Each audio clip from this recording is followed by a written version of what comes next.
자, 이제 금방 찾아오는 6월 시장부터 하반기 시장에 제대로 농사를 짓기 위해서 지금부터 무엇을 준비해야 되는지 5가지 상황을 설명드리겠습니다. 지금 당장의 시장이 상승 하락을 반복한다 하더라도 마침 주가 조작 사건으로 인해서 더 이상 무지성으로 쌓이지 않고 줄어드는 신용잔고와 함께 종목들의 위치와 방어선가, 그리고 기본 거래대금까지 생각을 해봤을 땐 이대로 충분히 살릴 수 있는 증시를 죽이는 건 너무 아까운 일입니다. 프로그램 입장에서도 무한 돈복사기나 다를 게 없는 우리나라 시장에 지금 유동성이 살아있는데 굳이 이걸 죽이면서 돈복사기를 망가뜨릴 필요가 없다고 저는 생각하고 있습니다. 지수가 또 폭락 수준까지 가는 것보다 다시 한 번 더 불꽃놀이를 해줄 가능성이 있기에 만약에 다시 한번 불꽃놀이를 하게 된다면 어디서 크게 먹을 준비를 해야 될까를 준비해 봤는데 급등주에서는 휴식이라는 게 정말 중요합니다. 저는 최근에 EV 첨단 소재 같은 종목처럼 중간도 없이 수직으로 올리는 종목은, 또한 에코프로가 올라오는 과정에서 중간도 없이 이렇게 주가가 가파른 각도로 올라가는 종목들은 제가 할 수 있는 게 없어서 아무것도 못하지만, 휴식과 함께 주가가 단계별로 올라가는 과정에 놓인 종목은 잘 먹을 자신이 있기 때문에, 그리고 매수 포인트까지 알기 때문에 휴식이라는 게 주식의 상승에 굉장히 중요하다 생각합니다. 눈치채셨겠지만 지금 적당히 긴 시간 동안 휴식을 잘 취해주는 종목이 있는데, 자, 첫 번째부터 체크를 해보자면 로봇주 추세 확인. 지금 시장에서는 로봇주가 잊혀지고 있습니다. 아무래도 최근에 2차전지 랠리와 함께 2차전지로 끝나는 게 아니라 엔터주까지 나서면서 급등이 나오고, 또 반도체로 뒤덮인 시장에 도저히 시장의 시선은 로봇으로 쏠리진 않고 있지만, 최근에 로봇주들이 매 맞을 거 다 맞은 다음에 적당히 휴식을 취한 다음에 이제 추세가 결정되는 중요한 단계에 돌입된다고 볼 수가 있겠습니다. 일단 저는 아무것도 매수를 안 했지만 로봇주라고 할 거면 대표적으로 시장에 대장주인 레인보우 로보틱스와 SPG, 유로메카, T로보틱스 정도가 있는데, 이 4가지를 선택한 이유는 추세가 가장 읽기 쉽게 잘 잡혔기 때문입니다. SBB테크처럼 다른 종목도 넣으라면은 여러 가지를 넣을 수 있겠지만, 그래도 추세가 좀 잘 잡히고 시가총액 규모가 어느 정도 있는 종목들, 시가총액이 작고 가벼운 종목보다는 시가총액이 어느 정도 받쳐주는 종목을 하는 게 훨씬 안전하고 매매에 수월합니다. 자, 지금 레인보우 로보틱스나 SPG나 유로메카, 최근에 상태를 보면은 일단 이 신고가 추세가 깨지지 않았습니다. SPG 같은 경우에도 일단은 최근에 기간에 양호한 수급과 함께 황금선 회복한 다음에 황금선 위에 있는 시간을 길게 만들어주고 있는데, 유로메카나 SPG나 T로보틱스 차트가 다 비슷비슷한 것을 확인할 수가 있으며 전부 다 양봉 한 번이면은 충분히 신고가를 가는 그림이 나올 수가 있습니다. 레인보우 로보틱스 같은 경우에는 양봉 한 번으로는 안 되겠지만, 그래도 이게 올해 모든 업종에서 완전히 첫 출발을 한 그런 상징적인 종목이기 때문에 버릴 수가 없으며, 이게 한 방에는 회복이 될 수는 없겠지만 여러 번에 걸쳐가지고 충분히 회복을 할 가능성은 아직 남아있기 때문에 레인보우 로보틱스도 지금 관찰 대상에 놓여 있는데, 이런 종목들을 어떤 식으로 잡아야 되냐면, 자, 일단은 셀바스 AI처럼 갑자기 황금선을 회복하면서 양봉이 나오면 하락이 끝이다 생각하고 덥석 무는 분들이 꽤나 있을 겁니다. 하락하던 종목이 갑자기 양봉이 나올 때 이게 끝이다라 생각이 들어가지고 덥석 물어버릴 때 반대로 가는 상황도 있는데, 저는 양봉이 한 번 나온다고 덥석 무는 게 아니라 일단은 주가가 이런 식으로 황금선 위로 간 다음에 치고 박은 다음에도 황금선 위에 있는 시간이 긴지 아래에 있는 시간이 긴지를 확인하고 들어갑니다. 지금 먼저 신호가 온 게 SPG랑 유로메카 쪽인데 레인보우 로보틱스도 만약에 시간이 지나가지고 SPG 같은 그림이 나온다면 한 2주 이상 황금선 위에 있는 시간이 길어진다면 그때는 추세가 상승으로 돌아갈 수가 있습니다. 그래서 로봇주들을 보면서 추세가 상승으로 돌아설 수 있는지 황금선 위에 있는 시간을 보고서 확인을 할 수가 있고, 두 번째는 AI 추세 확인입니다. 로봇주와 AI.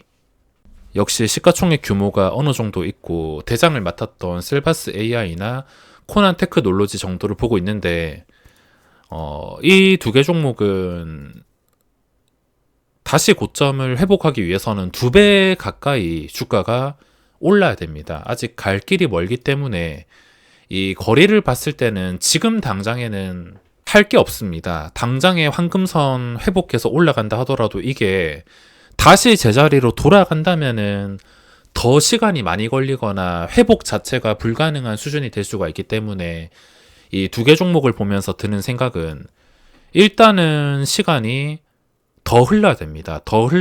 흐르고 나서 주가가 역시 황금선 위에 있는 시간이 많이 길어졌을 때, 로봇주들은 어느 정도 회복력이 빠를 수 있지만 AI는 조금 더 걸릴 거라 생각이 들기 때문에 시간을 두고 더 이상 하락 추세가 나오지 않고 상승 추세로 돌아갈 수 있는지 황금선 위에 있는 시간을 보고 결정할 것입니다. 그리고 세 번째는 에코프로 재매수 계획.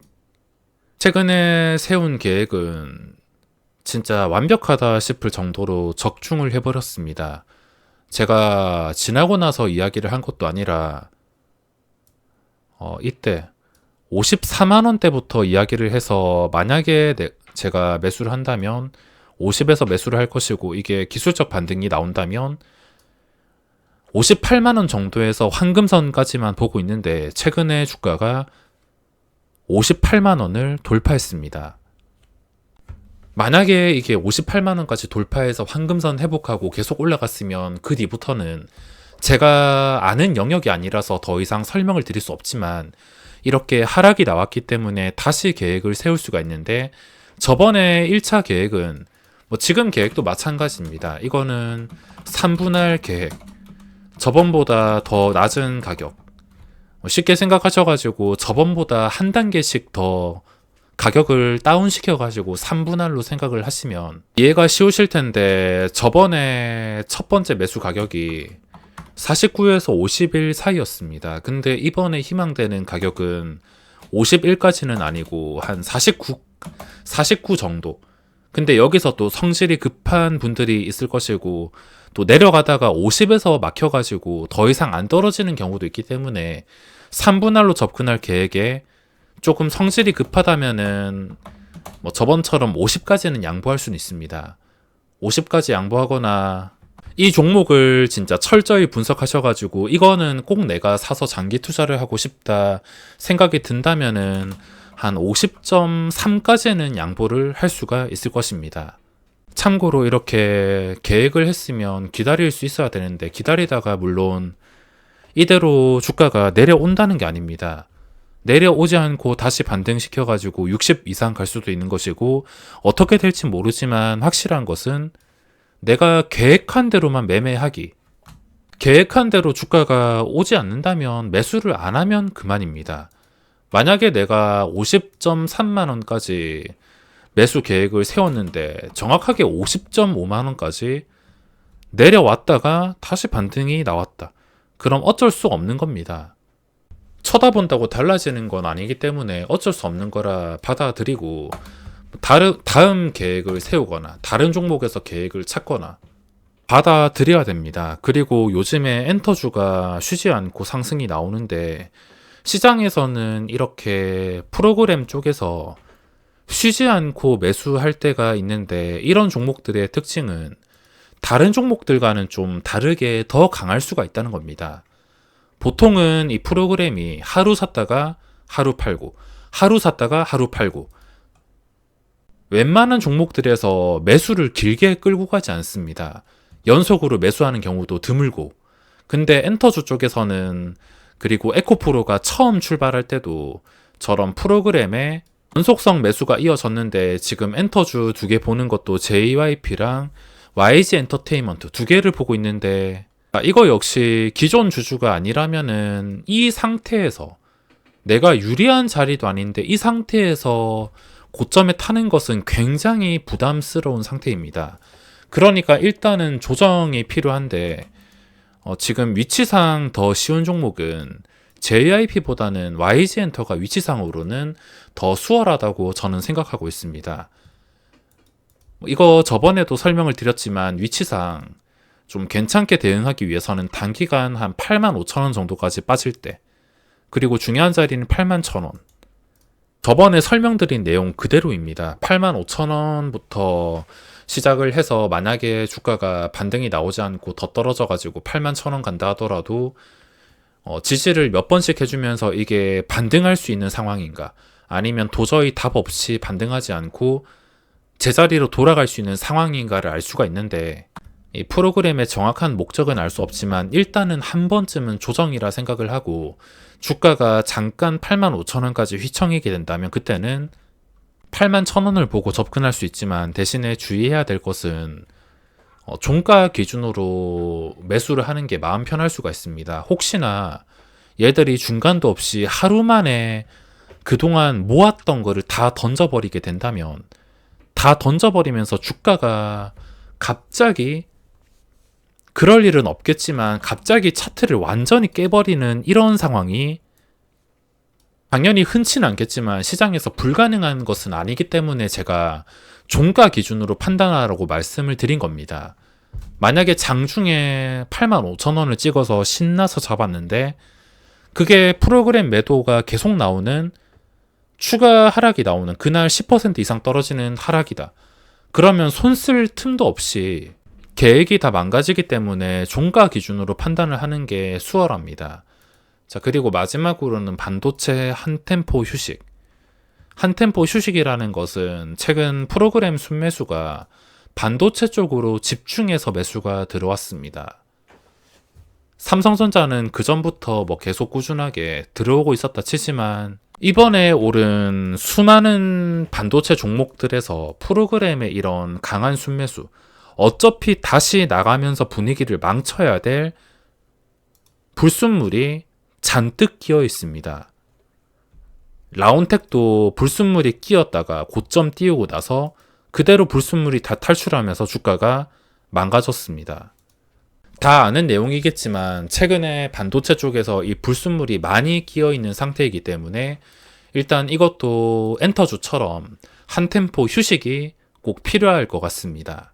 반도체 종목을 고르는 우선순위는 당연히 거래대금이 많을수록 좋고 신고가에 놓인 종목 위주로 선택을 할 것입니다. 자, 여기 4번에서 5번은 그냥 단기 매매, 일상에서 자주 하는 매매와 다를 게 없지만 1번에서 3번은 좀 흔치 않는 상황이기 때문에 저는 개인적으로 당연히 1번에서 3번이 더 기대가 되고 있습니다. 이렇게 생각한 대로 하반기 시장이 꼭 밝았으면 좋겠습니다.